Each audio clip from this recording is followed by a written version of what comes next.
see, can you see that it's on dirty night? What so proudly we hailed as the twilight's last gleaming, whose broad stripes and bright stars through the perilous fight, o'er the land what we watched were so gallantly streaming, and the rugged regular that on their steaming air came through the night, that our flag was still there. Oh, sing us that star-spangled banner wave o'er the land of the free and the home of the brave.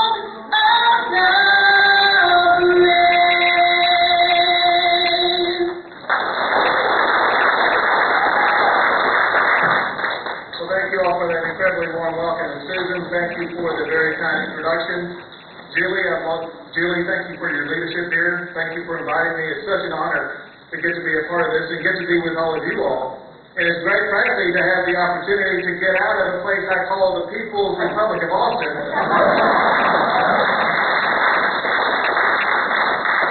and come to what I'll call the conservative clutches of Northeast Tarrant County.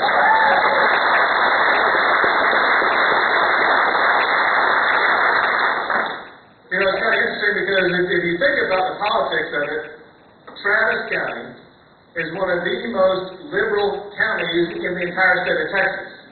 And Tarrant County is one of the most conservative counties in the entire country.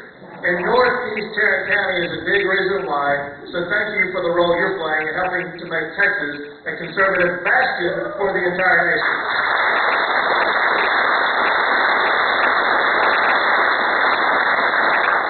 I want you to know a lot has changed for me in the short time it's been since I was last here. The thing that's changed in my life is that a couple of weeks back, my daughter turned 16 years old. And I've learned the difference between a teenager and a terrorist. You can negotiate with a terrorist. But going back to you, one thing that hasn't changed is your commitment to Texas and to America. And one reason why I wanted to be here is so I could look you in the eye and personally thank you for your involvement in politics.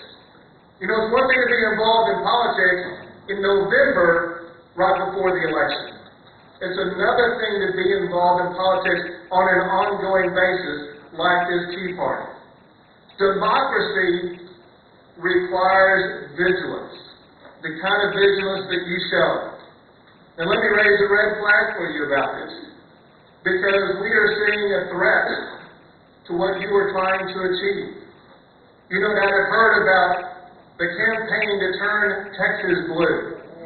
You know that people who have worked for Barack Obama have focused their attention on Texas, trying to turn Texas into battleground Texas. Well, we cannot allow the Democrats and the liberal agenda to turn Texas blue. And we can't wait until the next election to fight back against that challenge. We have to begin that fight day in, day out, week in, week out, just like you were doing. And one way to do that is to master the tools that Barack Obama himself used. One of those tools is something I want you to take out right now.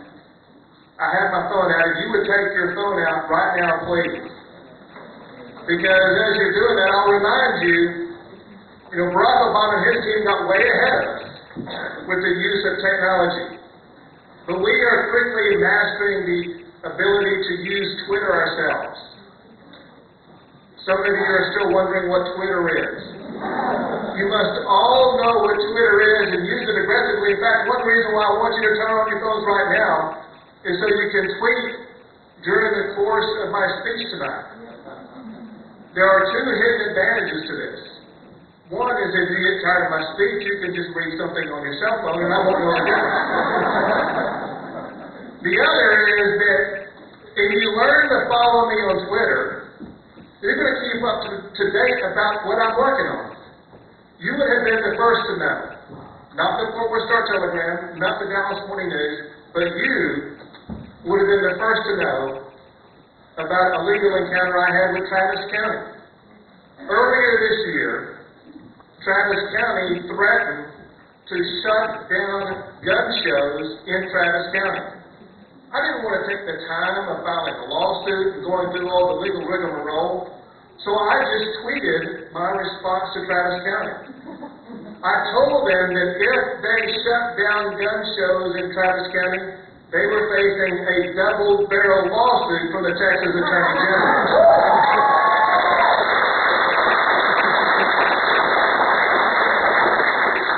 Those are the kinds of things you would know instantaneously if you follow me on Twitter. Now, one last thing about Twitter, and that is, this sign right here, I don't have this sign up to tell you who I am. I'm hoping you know who I am anyway. This sign has on it my Twitter address. It's the @ sign, then my name, Greg Abbott, GregaBott, then the underscore sign, and then TX. It has to be that way because someone else got the other Greg Abbott. It's some soccer coach in Australia. And overnight, while I'm sleeping, I get all these kinds of complaints about what a bad coach Greg Abbott is. Now, another way that you can get connected with us is you can go on your phone right now and text the word liberty. It's a word you all know by the heart, and you know how to spell liberty. If you text the word liberty to the number 25827, or you can text during the course of my presentation or some other time, but it's a way of getting connected with us so you can learn instantaneously about the kinds of issues that we're working on. And let me circle back to one of those issues. Let's talk about initially the issue of Barack Obama. Now, we're all frustrated about the re-election of Barack Obama. But I got to tell you, I fundamentally disagree with those who think Barack Obama doesn't know what he's doing. Barack Obama knows precisely what he's doing. He wants to raise your taxes. He wants to increase the debt. He wants to expand the size and scope of government even deeper into your lives. Well, listen, Barack Obama may have won the election this last November, but we cannot let his ideology win the future of this country.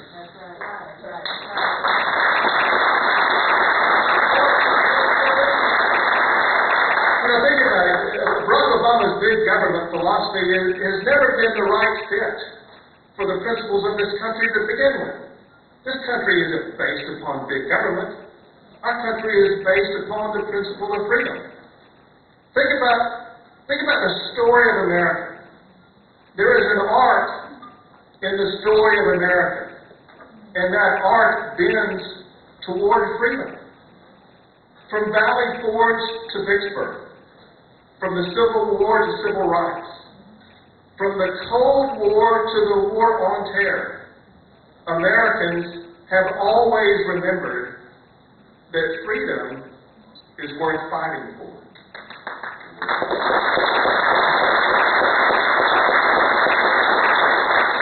And leading that fight for freedom has been the mightiest military this country has ever known. And we never say thank you enough to the men and women who have worn the uniform. I think we should take a break right now. If you have ever worn the uniform of the United States military, would you please stand or wave your hand so we can say thank you for what you're doing?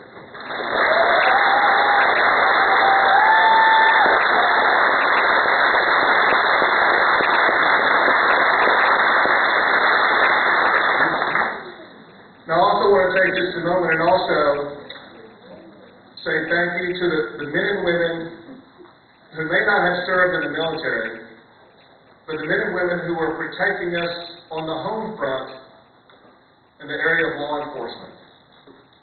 When you go home tonight, please add to your prayers the families of the Kaufman County District Attorney and Assistant District Attorney who lost their lives in cold blood. My office is taking a role in helping to investigate those murders. And so I will not be going into it tonight other than to tell you that we're going to track down these murderers and bring them to justice to protect the men and women who prosecute these criminals in the first place and put them behind bars. Now, as your Attorney General, I'm fighting for freedom in my own way, using all the tools available to me. But unfortunately, all too often, my fight for freedom is against our own federal government. As I know many of you told me tonight, you already know what I consider my job description to be these days, and I know that you already posted it, I think, on your internet site, and maybe in the invitation. But it's worth repeating. For the past 5 years, my job description's gotten easy. I go into the office, I sue Barack Obama, and then I go home.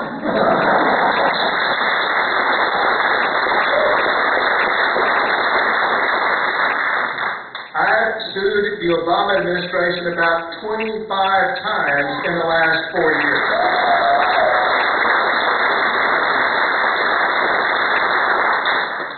One of those fights was challenging Obamacare. The very day the President signed Obamacare into law, I was in the courthouse filing a lawsuit challenging the constitutionality of that law.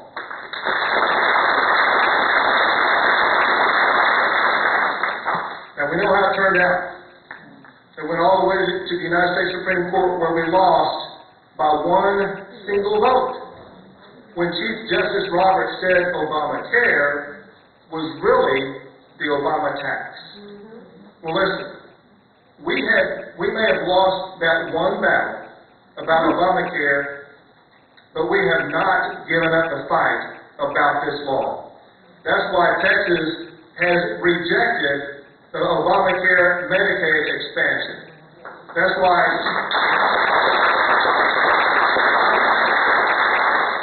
Texas is rejecting the Obamacare health care exchanges.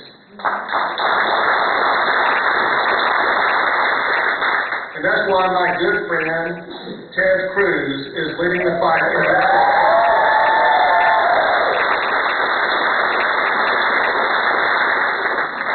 He started all by his lonesome in a bill to defund and dismantle Obamacare. And day after day, hour after hour, more Republicans in the United States Senate joined up by his side until he got 45 of his Republican senators in support of that, obviously just 5 short of a majority.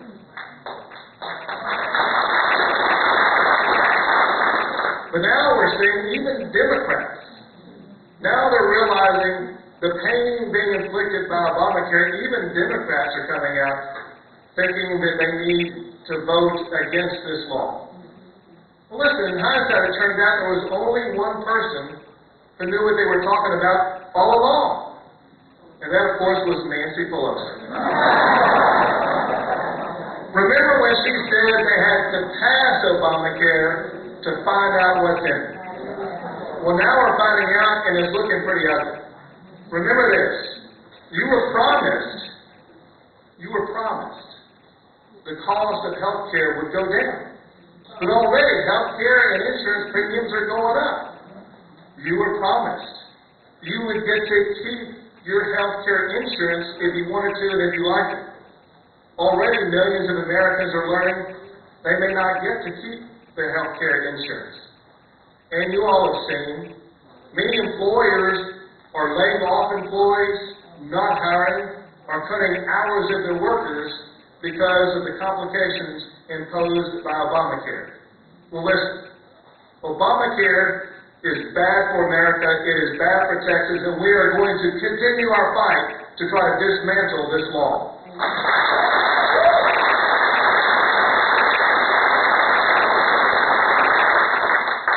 Now, I'm also fighting against these ridiculous regulations that are being imposed by the EPA on the state of Texas.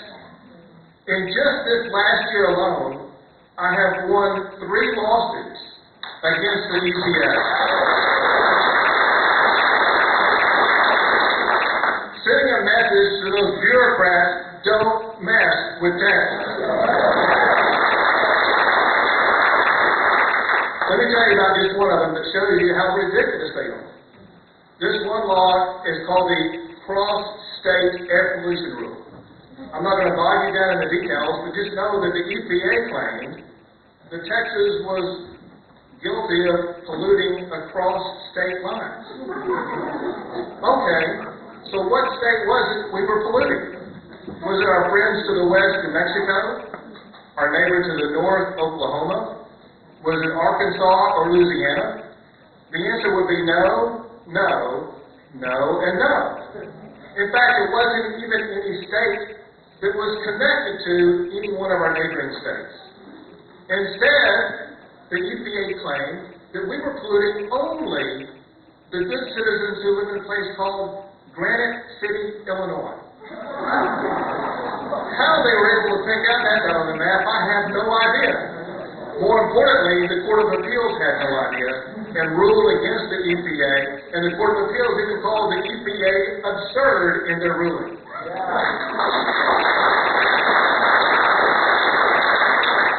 Well, I believe that environmental regulations should be based upon real science, not political science, and we will hold the EPA to that standard.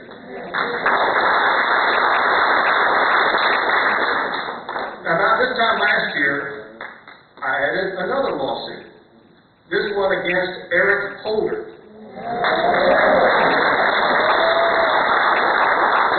Eric Holder is preventing Texas from enforcing our voter identification law. He claims we haven't shown sufficient need for voter ID in the state of Texas, and I'm thinking, what is Eric Holder smoking? We've had dead people voting, live people voting twice, foreign nationals registered to vote illegally. I personally have prosecuted voter fraud across the state of Texas, and let me tell you, voter fraud is real, it must be stopped, and we are taking this case to the United States Supreme Court for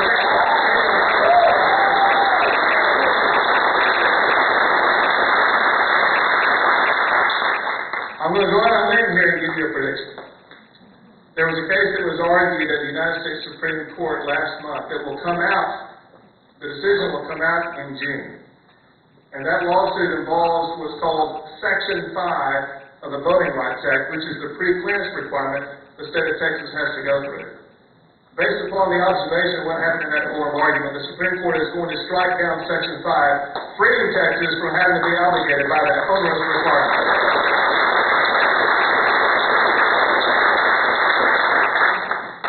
But listen, understand that fighting for freedom means more than just fighting against the federal government. It also means fighting for Texas families and Texas values. That's why I put child molesters in prison. That's why I have uncovered hundreds of millions of your taxpayer dollars that have been lost to waste, fraud, and abuse. And it's also why I've recovered more than $25 billion in child support for the children of the state of Texas. It's also why I kept those 10 Commandments on the Texas Capitol grounds.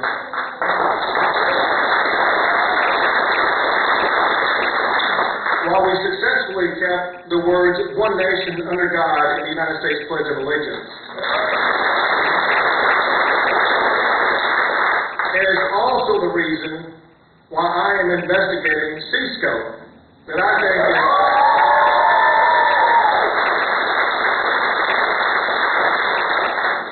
Two quick things about C-Scope. One is that I've been working for months now with Senator Dan Patrick. He's a conservative state senator from Houston who's in charge of the Education Committee in the Texas Senate. and he's been working on the Senate-based investigation of C-scope. Separate from that, my office has its own independent investigation.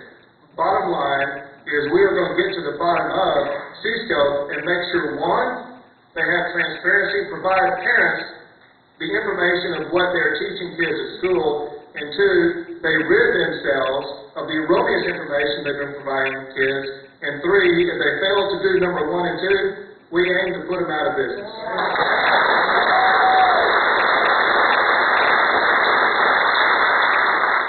Now, as you all know, I'm also working to defend the Second Amendment rights of all Americans.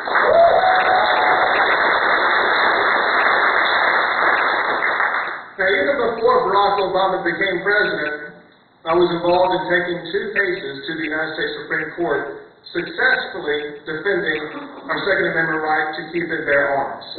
But the challenges have grown more numerous and more diffuse over the past few months. Because now we're also battling against Dianne Feinstein, against Barack Obama, against the United Nations, and of course, the greatest enemy to the Second Amendment, Piers Morgan.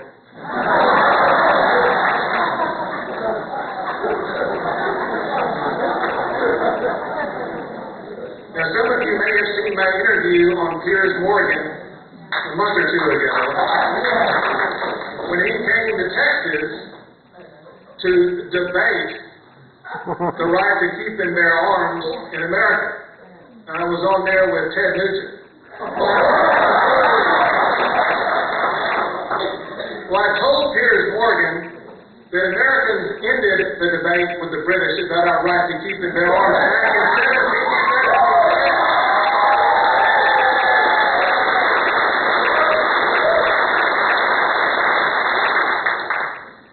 Well, now we have this new battle going on that you may have seen arose this last week.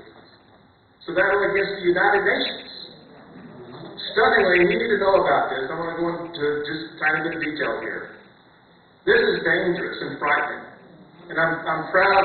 I know that some of the people in this room here retweeted or put on Facebook or got out information because it's essential that your fellow Americans understand what's at risk here.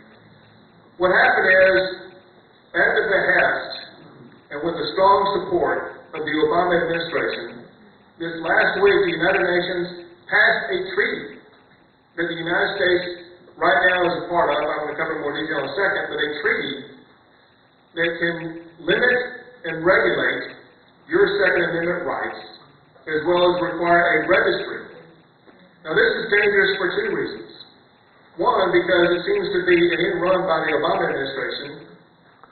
If they're going to fail at getting laws passed in Congress that limit your Second Amendment rights, you may see the Obama administration try to get done through the UN what he was unable to get done in Congress.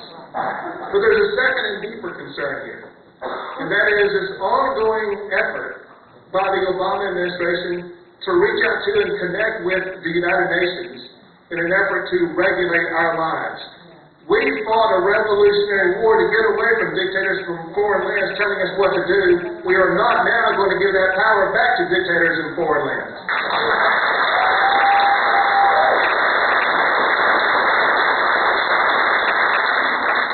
Some details about the United Nations Arms Trade Treaty.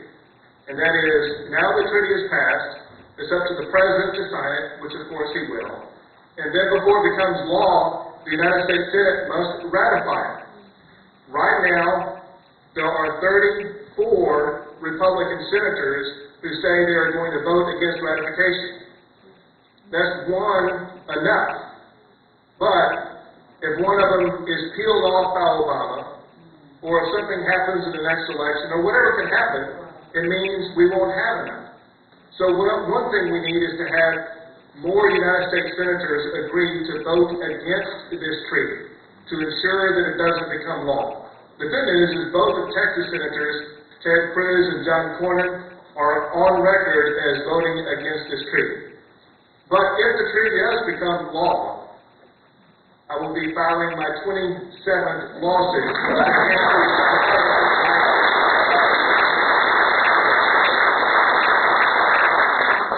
The United States Supreme Court has spoken on this issue.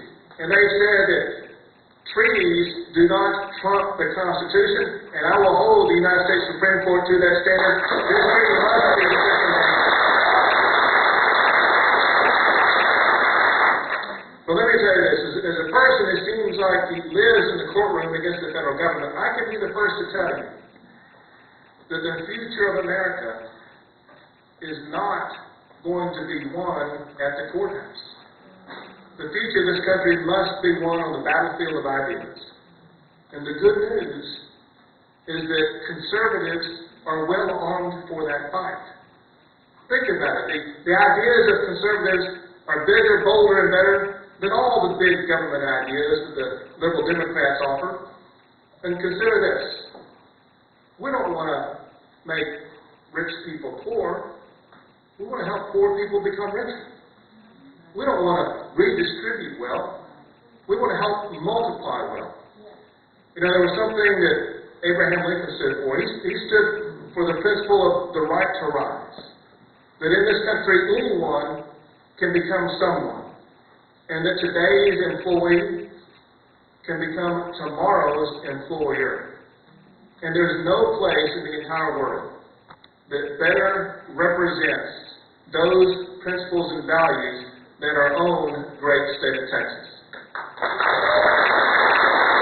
Half the jobs created across the entire country over the past 5 years were created right here in Texas.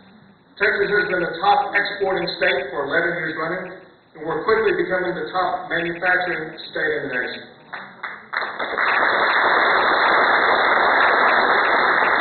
We have a balanced budget, we have a surplus, and we're looking for more ways to get government off your backs and out of your wallets. Well, the good news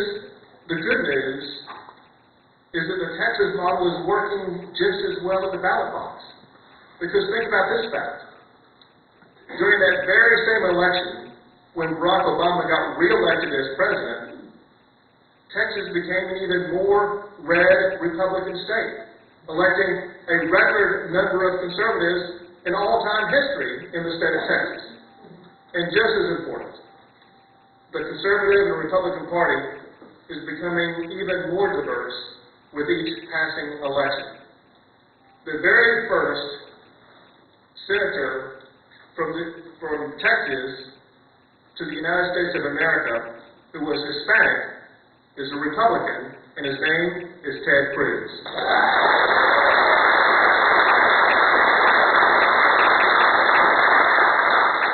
In the last two election cycles, Republicans elected 6 Latino and 3 African American conservatives to the Texas House of Representatives, and now have 3 Hispanics elected statewide. But the important point is that these additions to the Republican Party were not made because of diversity. They were made and elected because they believe in conservative principles. And all of us go to work every single day focused on the very same principle. We're going to work to try to make the rest of America a lot more like Texas, and to prevent them from making Texas more like Washington, D.C.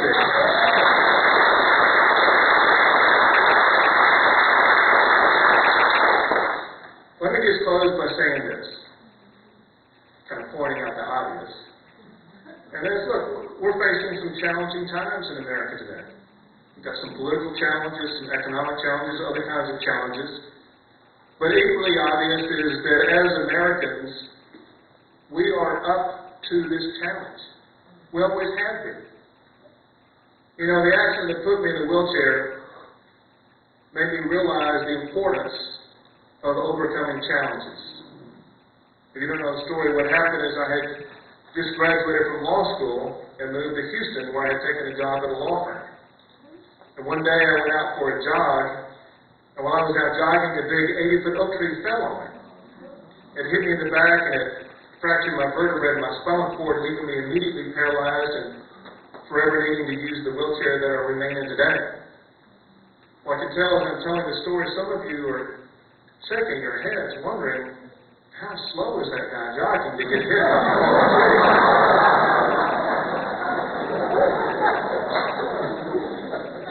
But look, going on to become a judge, Supreme Court justice, and now Attorney General, I've learned something that all Americans know.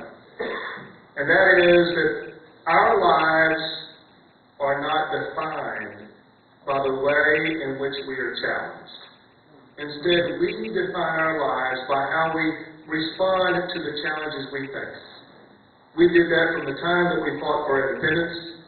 We do it today as we continue the ongoing fight for independence.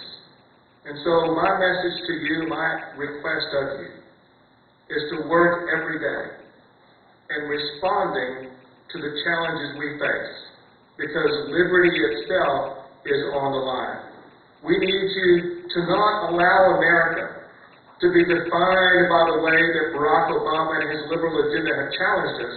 Instead, we need the future of America to be defined by the way that you, the members of the Northeast Tarrant County Tea Party, respond to that challenge. And it means more than walking away with a commitment in your heart about that. It means turning that challenge into tangible responses.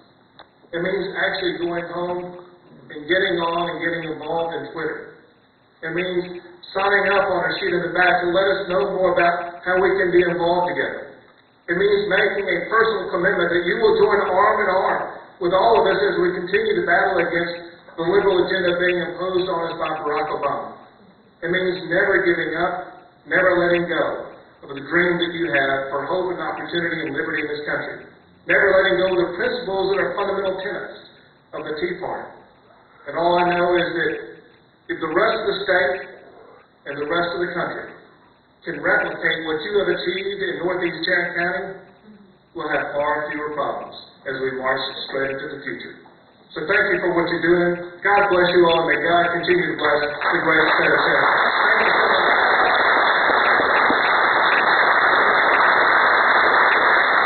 Real quick, my name is Jason Vaughn. I was not originally going to be asking these tonight, but Julie said she wanted the most handsome man in the room outside the door. So, there you go. Also glad that I came dressed as the symbol of the Republican Party. No, not an elephant. That part I scared to change. Alright, so many in the room think that the federal government is not doing enough to secure the borders. They're also not only worried about the danger of securing the borders, but also the cost in food stamps, welfare, and our school system. What is the state of Texas doing to help curb this and protect the citizens of Texas? Well, let me address this in two parts. First, informing you of something that I found most people are unaware of. And that is, actually, before I became Attorney General, the state of Texas sued the federal government. This was back when George Bush was governor. It's called Bush versus the United States of America. Because we sought to recover from the United States the cost of what Texas was having to spend on health care, on education, and on law enforcement. And the federal courts ruled against the state of Texas in that regard. So as far as the budget issue is concerned, what that decision said, and what the courts have repeatedly ruled, is that the states are footing their own bill to the extent the states are in charge of this. Second point, and that is the federal government really doing enough to protect our borders? We all saw this week, the answer is no. And we see every week the answer is no. The funniest example of this happened 2 weeks ago. You may remember the story. There were 4 United States senators who went to the border in Arizona to observe the border. While the senators were observing the border, they saw people coming across the border illegally. But there are 2 different slices with regard to securing the border. There's the one slice that involves what most people think about as illegal immigration.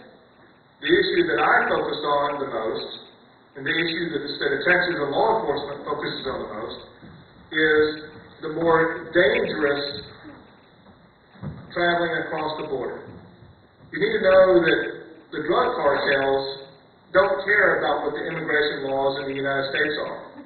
The drug cartels continue to expand their networks, continue to be an increasingly dangerous threat to all Americans, having the audacity even to engage in gunfire with law enforcement up and down the border. which, if I can digress for a moment, is reason enough alone why people cannot have their Second Amendment rights infringed, because if you are a rancher on the border, law enforcement is not going to be able to get there in time to respond. You have to be able to meet force with force. And let me tell you, a 3-round, 6-round, whatever New York wants to impose on you, clip of a handgun isn't going to be enough to go against the cartel. Bottom line, what the Obama administration is telling you about the border being secure is false. It is breached every day by people coming here for jobs and by people coming here to create crime. Thank you very much, General Abbott. And our next question is, there's been some comments in the news this week from an MSNBC host sharing on how students are the property of the community, and they belong to the community. And what was weird about this is not that this language is new, but that it was taken as commonplace. What are your views on protecting parents and students' rights, especially with things like C-scope, as you spoke briefly about, but also in private and high school? I just realized when you were asking the question, I remember who you remind me of now. It's Tucker Carlson.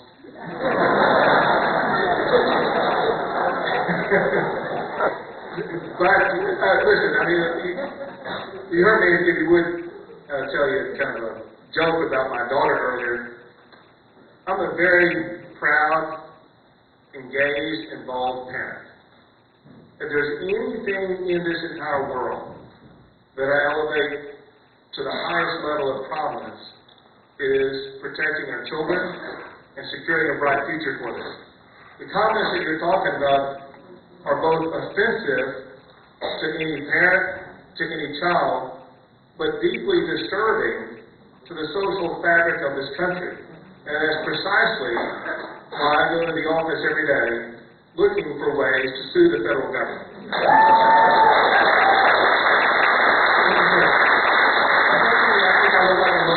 Chris Christie and Bill Nye, the science guy. And just our final question is, I know you have to get going, and again, our apologies that we're not able to get more of your questions in, is you've mentioned running for governor, and you said that if Governor Perry runs, you will not be running. So do we take that as an endorsement of Governor Perry, and what are your future ambitions? My future ambitions are that I need to go catch a plane right now.